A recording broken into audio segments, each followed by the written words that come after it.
Daw l-inizjattivi huwa importanti ħafna għalija biex ninkoraġġi iktar nies biex jiġu jagħmlu l-clean-ups biex innatfu Malta. Ġejjin bil-mod għad fadal mhux ħażin, għandna bżonn niftakru meta mmorru nieħdu gost fl-ambjent li huwa importanti ħafna s-saħħitna li ma nħallu xejn warajna u nibqgħu ngawdu sal-aħħar mhux aħna biss anke t-tfal tagħna u t-tfal tagħhom ukoll.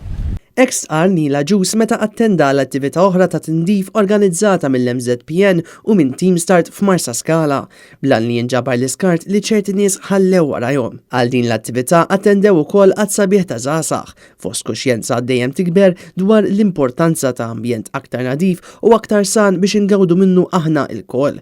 Kif spjegat magħna Giorgia Giglio, membru ta' Team Start. Ġejta għax naħseb li huwa importanti ħafna li ngħinu l-ambjent, speċjalment li ngħixu hawnhekk u għandna bżonn nagħmlu r-rwol tagħna. Min-naħa tiegħu il-President tal-MZPN Gabriel Mikallef tenna l-importanza li flimkien inkomplu nieħdu ħsieb l-ambjent Malti. Ħallu impatt pożittiv anke billi nagħmlu dil-kampanja ta' tindif ġewwa Marsa Skala, iżda nieħdu opportunità biex noħolqu aktar kuxjenza.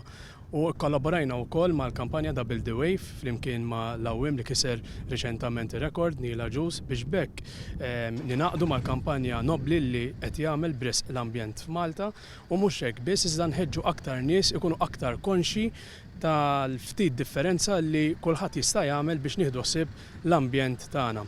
Jurgen Xerri għal Net News.